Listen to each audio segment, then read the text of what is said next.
Hey Seekers, I'm Nick. Come and take a walk with me. I want to talk to you guys about something. I'm gonna make a really bold statement here. MATX is not dead. Because we've got cases like this case here from ASUS. It's called the ASUS Prime AP201 and it is specifically an MATX case. It is also a small form factor case. What we're gonna do today is we're gonna do our usual thing. I think you should subscribe. We're gonna see what makes this thing tick. We're gonna see what fits in it and what doesn't fit in it. And we're gonna test the thermals. I'm gonna let you know if I think the AP201 is worth your hard-earned money. Let's do a case review thing.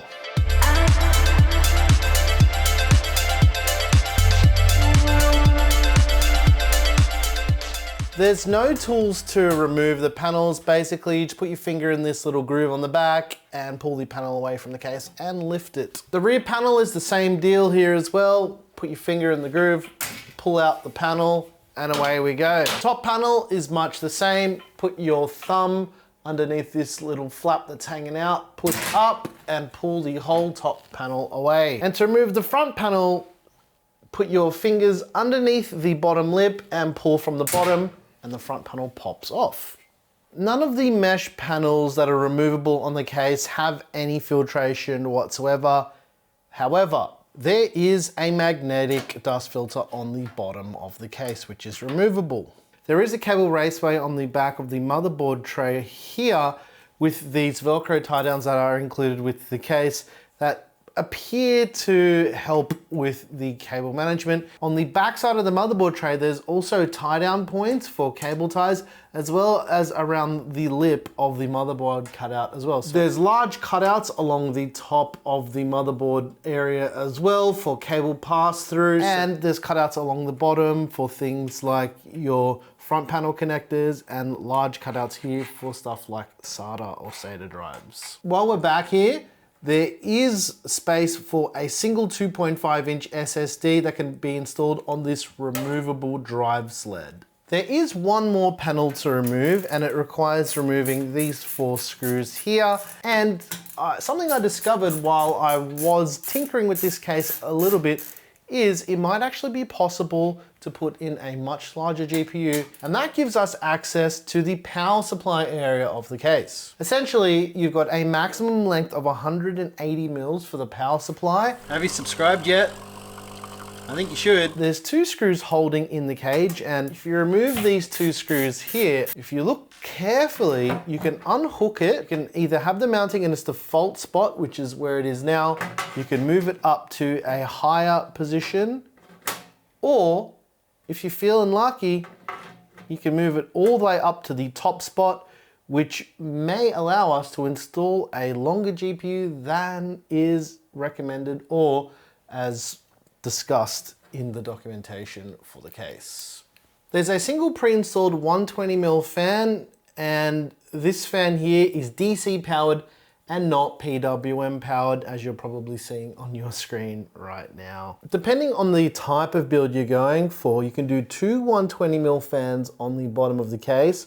I have a feeling I can fit more than that, but maybe we'll try and do that in this video and make it out of spec, which is something we sometimes do. At the top of the AP201, you can install up to 3 120mm fans or a 360mm radiator, or 2 140mm fans or a 280mm radiator. For motherboard support, you're looking at either ITX or MATX. I would recommend MATX in this case, just because you've got some extra expansion.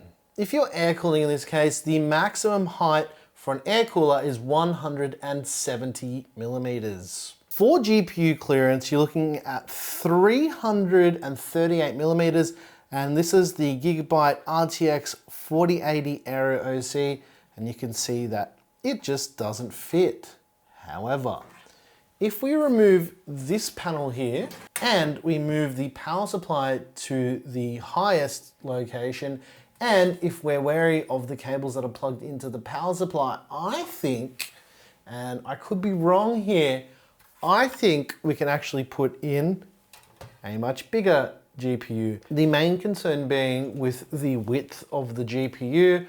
I think this card will fit in here with little to no issue. The panel looks as though it will go back on, and with the power supply that we're using for this build, when I get around to building it, I don't think that the cables are going to touch the GPU at all. We might be onto something here with this case. Maybe the specifications are wrong. For the front panel wiring, we've got our USB 3.2 Type A front panel connector. There's also the front panel audio connector. There's the USB Type C front panel connector and the connector for your lights and your switches to let you know your system's up and running. But that's not the end of all the internal case wiring. You telling me you still haven't subscribed? Seriously? Come on. There's also a power lead that plugs into your power supply, because on the rear of the case, there is the power connector to plug in your power cable. So there is a pass-through lead that is pre-installed in the case. And we see this with many smaller form factor cases. On the front panel itself, we've got a USB Type-C port, a headphone jack, a microphone jack, a power button / power light, and 2 USB Type-A ports. That's everything you need to know about the ASUS Prime AP201, but let's do our usual thing. Let's do a build, let's test the thermals, and I'll let you know if I think this thing's any good. Let's do a build thing.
let's take a look at the thermals. What you're seeing on your screen right now is the thermals are okay.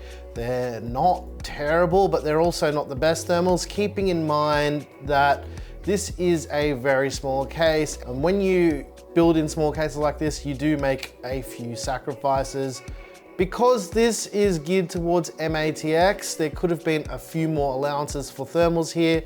But overall, given that we haven't done the mesh version, the thermals seem fine for these components. As far as the hardware used in this PC, there's a PC part picker list down below in the description, but as with the videos, there's little cards in the corners of around the place that show what the hardware is as we're building, so we don't have to repeat ourselves and talk about all the hardware in this part of the video. But what do I think about the AP201 and specifically the version with the glass? Well, we haven't done the version with the mesh side panel, and I can gauge that it's essentially the same case, one having TG and one having that mesh side panel, but the build quality of the case is pretty excellent. I didn't have any problems with that. There are a few things that I found strange with documentation.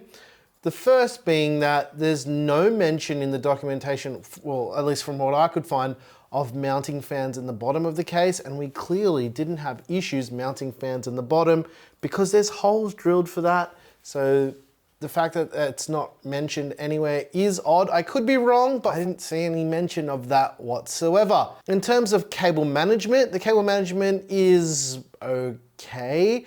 It's kind of reminiscent of what we saw with the NR200 from Cooler Master. Actually, this case has a lot of similarities with the NR200. I wouldn't be surprised if Cooler Master's the OEM for this case. It feels like an NR200 and they just added water to make it expand and make it a little bit bigger. Another thing I wanted to mention that I thought was strange, they could have talked about the GPU compatibility being larger if you change the power supply size and the orientation and the actual height of it on the front mounting bracket. You might have noticed in our video, I used an SFX power supply. This was just for space saving reasons, because for me personally, I think people might actually go with an SFX power supply in this, because a lot of SFX power supplies have adapter brackets that allow you to install them in the place of an ATX power supply. So the fact that that's not really mentioned can be forgiven, but the fact that I could easily fit a GPU that is well out of spec should be something that is mentioned. Even though I know people who are going to be building in this case will probably use a regular ATX power supply, that's not really the point, is it? Because any compatibility should be noted. And I will be honest, I haven't watched another person's content piece on this case at all, because I wanted to find out all of this stuff for myself. So if you already know this stuff, I'm sorry for repeating something someone else has said, maybe, but because this is my first experience with this case, yeah, I thought it was worth mentioning, because this is a big ass GPU. And it easily fits in there, and I could have quite have easily chucked it in the bin. Do you guys reckon I should get Marty to record a custom version just for Gearseeker's videos for saying in the bin? He'd probably do it for me. He's one of the homies. Gearseeker's Mighty Car Mods collab coming this year sometime. There's a few other little notes to take into account with the case as well in terms of mounting a 360mm liquid cooler up the top. First being that the tubes need to be at the back because they're just not going to clear. One other thing I thought was worth mentioning is if you move the power supply to the second height, the 360mm radiator will fit, but it will be a bit of a tight squeeze, especially with the power supply we used. And the clearance is insanely tight. Let's just put it that way. It's insanely tight to the point where it almost didn't work, but it did work. And if it didn't go in the position that was in this build, then the GPU wouldn't have been able to fit at all. But the fact that we got away with it to about 1mm of clearance speaks well to the fact that this is probably why they didn't mention the specifications in the way that we built it here. But like some other videos that we've done in the past with other cases, if you really want to do anything, it can be done with either Forcing it in, don't do that. Or using a Dremel, also don't do that if you don't need to do that. But modifying can also net you a good result if that's what you really, really want to do. But overall, I think ASUS did a fairly decent job with the AP201 tempered glass. It is not a terrible case by any stretch of the imagination, and for me, this just reinforces that MATX is not dead. They made a really nice small form factor case for MATX motherboards, and that is something I can absolutely get behind. Love to see it. And if you love to buy one of these, the price, ladies and gents, the ASUS Prime AP201, depending on your region, it's going for around about $100 for the tempered glass version and around 149 Aussie dollars for the tempered glass version here in Australia as of the filming of this video. They do have the mesh side panel version, as I've already mentioned. That one is going for around 130 Aussie dollars or around 90 US dollars at the time of filming this video. And as usual, pricing is subject to change depending on when you watch this video, right? And that is just about going to do it for me, ladies and gents. If you like the music you heard here, guess what? I make all the music, and it's available by clicking that join button right down there, down below. If you want to get early access to videos like this one that you're seeing right on your screen, like this one right here, you can head on over to Floatplane. You really should subscribe. Seriously. Once again, thank you so very much for watching. I'm your boy Nick with Gear Seekers, doing a PC building thing once again. You peek, we seek. Just as a little side note, this video is delayed by a day or two for one reason and one reason alone. RGB software fucking sucks, right? The amount of effort I had to go to get this thing to be white was stupid. We had a few problems with L-Connect from Lian. It just would not detect the controller at all. And the second I plugged the controller into another motherboard, no problem. But with this configuration, it just did not work. There's a lot of reasons as to why I think it didn't work. We're not gonna go into that. But the fact is, RGB software sucks. It all sucks. It doesn't matter who makes it, Signal RGB, Open RGB, it all sucks.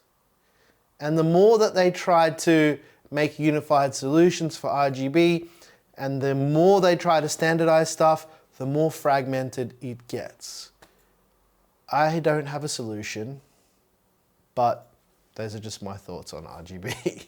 Thanks for watching. Come and take a walk with me. I want to talk to you guys about something that... Keep going. No, absolutely not.